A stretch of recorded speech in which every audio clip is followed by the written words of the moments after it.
"You been there before?" Dad said no, because he hadn't. He'd never been there, never walked that way before, never seen it on a map, never heard anyone mention it. Dark Margins presents The Pub He'd Never Seen by Ian Hand. My dad was the least mystical man I've ever known.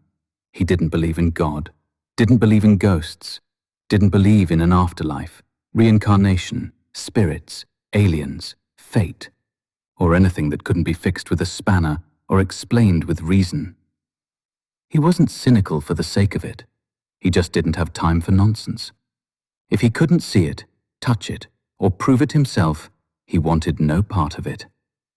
He was a sailor in the war, practical, steady, the kind of man who trusted maps, not omens. And that's why I've always remembered this story. He told me that during the Second World War, he was on leave from his ship in Australia. He and a few of his mates were out drinking one night in a pub, a proper crowded place.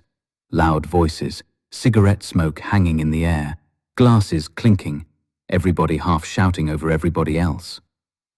They'd been there a while, had a few, probably more than a few. At some point, one of them said, "Come on then, let's have one more somewhere else." Just a normal moment, nothing strange. Then my dad, completely casually, said, "Okay, we go down this road, turn left, down the hill, across the bridge, and there's a small pub on the right, just over the river.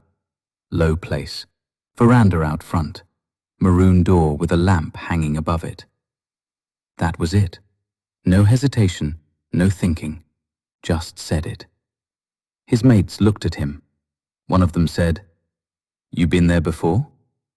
Dad said no, because he hadn't. He'd never been there, never walked that way before, never seen it on a map, never heard anyone mention it, didn't know the area. And he wasn't trying to be clever, wasn't showing off. That's the part that gets me. He said it like he was giving directions to somewhere he'd been 100 times. So they went, out into the night. The air cooler now, the street noise thinning behind them. They must have been laughing at first, taking the mickey. "Go on then, Rasher, lead the way," one of them called. That was his nickname back then. They walked down the road, then they turned left. Nothing impossible in that. A left turn's a left turn. But then the road dipped down into a hill. Just chance. A good guess, maybe. Then they saw the bridge.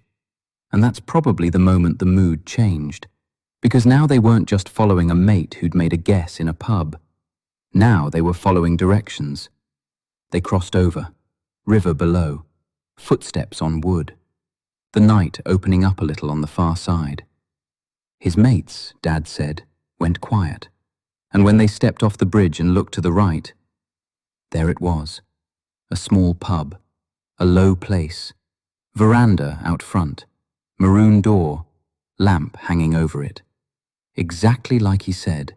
Exactly where he said it would be. Not near enough. Not sort of.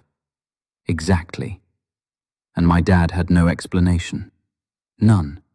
He didn't speculate, didn't suddenly get religion, didn't start talking about second sight, didn't decide it meant anything cosmic. He didn't become a believer. He just said it happened.